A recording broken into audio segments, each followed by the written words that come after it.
Hi, I'm Carol, 34 years old. My marriage has had its ups and downs, but the hardest part has always been dealing with my mother-in-law, Victoria. Victoria is a rich and powerful businesswoman. She's always in control and often tests people around her, especially me. Right now, I'm completely broke, and things feel worse than ever. During a fancy family dinner, Victoria shocked everyone by saying she had lost everything. The bank was about to take her mansion, and she needed a place to stay. The room went silent. My husband Michael held my hand under the table to comfort me. Her sons, Robert, Charles, and Edward, looked confused and worried. Robert asked how this could happen.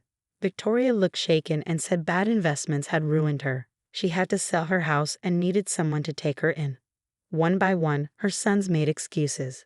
Robert and Charles said they didn't have space. Edward and his wife just stayed quiet. I could see something in Victoria's face that didn't feel right, like she was hiding something. Before I knew it, I spoke up. "You can stay with us," I said. "We have an extra room." Michael looked surprised. Our house is small, and Victoria had never been kind to me, but I couldn't ignore her situation. "I also have some savings I can use to help you," I added. Victoria stared at me. "You do that for me?" she asked coldly. "Of course," I replied. Her sons were shocked. They told me not to do it, but I stood firm. In the following weeks, I worked hard to help her. I was even ready to transfer my savings to help with her debts. Then one day, she showed up at our door with an envelope. Her smile felt strange. She walked in and said, "It's time to tell you the truth." Suddenly, her sons burst in, angry and confused. Victoria stood tall again, her usual powerful self. "Sit down," she said. "I have something to say." My heart dropped. "A test?"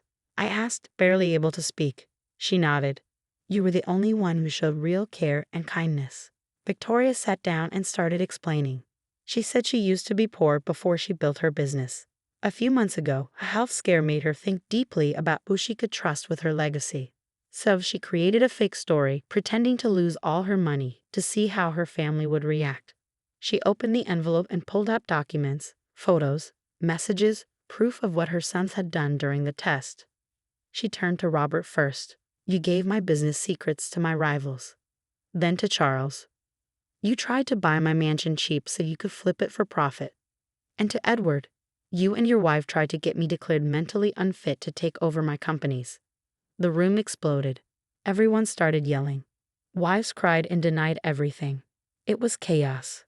Then Victoria raised her voice, silencing everyone. "While you were all trying to take advantage of me, I looked into your finances." She listed their secrets. Robert had been stealing from the company. Charles was deep in gambling debt. Edward was selling more company secrets. Everyone was shocked. Finally, she turned to me. "Carol," she said, her voice softer, "you were the only one who helped with no hidden agenda. You even offered your savings." She pulled out one last document, thicker than the rest. "Listen up," she said firmly. "This is my new will. I signed it and got it notarized this morning." Everyone gasped. "Carol will be the main heir to all my companies and properties." The room fell silent. Robert jumped to his feet, his face red with anger. "You can't do this. We're your children. We deserve a share." Victoria replied coldly, "Exactly. I expected more from you." Her words cut like a knife. Charles burst out, "But Carol doesn't know anything about business. She's just an elementary school teacher." He meant it as an insult. Victoria just smiled and said, "A teacher?" "Yes, Carol has been studying business administration at night for the last 3 years. Isn't that right, Carol?" All eyes turned to me. My heart pounded because it was true. I had been taking night classes in secret. Only Michael knew about it. I asked quietly, "How did you know?" Victoria's intense gaze met mine. "I've been watching you closely. I saw your grades, your hard work, and how dedicated you are. While my children have always relied on my money, you have quietly made your own way." She walked slowly toward the window as the setting sun cast long shadows in the room. "Starting tomorrow," she declared, "Carol will take charge of the daily operations of all my companies. I will help during the transition for 6 months." Edward's face turned pale as he spoke softly. Victoria then added, "All of you are fired from your roles in my company. You'll have to find new jobs if you can." After a moment, she continued, and I will be sending reports of your illegal activities to every major company in the industry. Protests began again, but Victoria ignored them. She walked up to me, her heels clicking on the floor, and placed a firm hand on my shoulder. "Are you ready for this, Carol?" she asked, looking into my eyes. I glanced at Michael, who smiled with pride and encouraged me silently. "Yes," I replied steadily, even though I felt nervous. Victoria nodded in satisfaction. "Good, because this is just the beginning." In the months that followed, news spread quickly that an elementary school teacher was taking over a huge business empire. The change was not easy at all. My brothers-in-law did not accept their fate and kept fighting back. At one tense family meeting, Robert shouted, "We'll contest the will." Victoria calmly replied, "Go ahead. All the documents proving your illegal actions will be made public." That stopped them for now, but their schemes did not end. One morning at the main office, I discovered that crucial company files had been deleted from the servers. "Robert must have thought he'd won," I said. Then I casually mentioned the nightly backups I had made. A teacher is always prepared. I watched as security removed him from the building. Even though that was a small victory, the battle was not over. Charles began spreading rumors about me, questioning whether I was fit to lead the company. The office filled with uncertainty. I didn't argue. Instead, I introduced an employee benefits program that Victoria had delayed for years. At a staff meeting, Victoria addressed everyone warmly. Sometimes it takes a teacher to understand that the real value of a company isn't in its assets, it's in its people.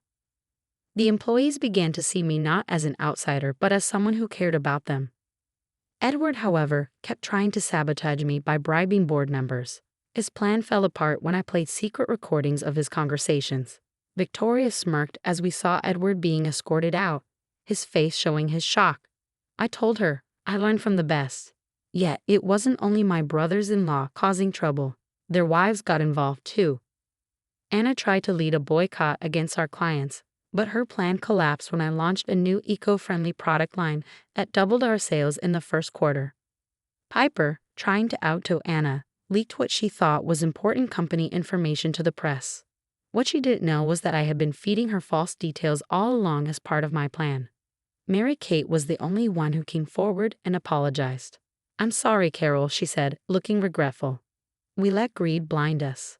I accepted her apology but kept my distance. Victoria had taught me that once trust is broken, it is very hard to repair, especially in business. Throughout everything, Michael was my solid support. One evening, as we looked over reports at home, he said, "I always knew you were special. That's why I fell in love with you." 6 months after Victoria's decision, the changes were clear. The company was thriving. We streamlined operations, launched new policies for corporate responsibility, expanded globally, and increased profits by 40%.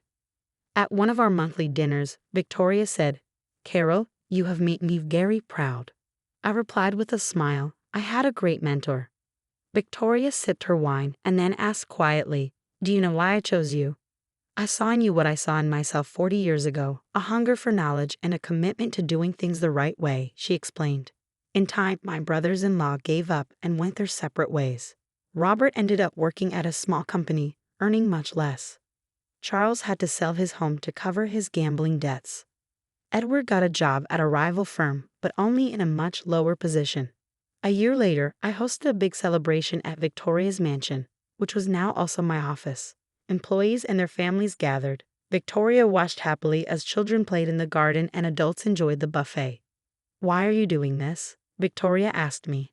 I looked at the happy crowd and said, "Because a company isn't just numbers on a spreadsheet. It's like a family, and I understand what it means to take care of people." Victoria nodded, impressed. "You know what's ironic?" I said, turning to her.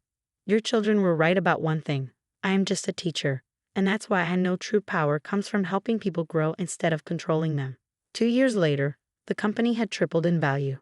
Michael and I still lived in our modest home, although we now had an office in the mansion. Victoria had officially retired, but we still had our weekly dinners to plan and discuss ideas. Last week, I got a letter from Mary Kate saying Edward wanted to come back. When I told Victoria, she raised an eyebrow. "What are you going to do?" I smiled and said, "Exactly what you taught me, give them a chance, but they must earn it." Victoria's eyes sparkled with approval. You, Carol, are my best investment. And so the humble teacher, once dismissed and underestimated by her in-laws, became the leader the company needed, not because I wanted power or wealth, but because I truly believed that success comes from treating people with dignity and respect. As I always tell my employees, sometimes the best business lessons are learned in a classroom. Thanks for watching. If you enjoyed this story, like the video and subscribe to our channel. See you next time.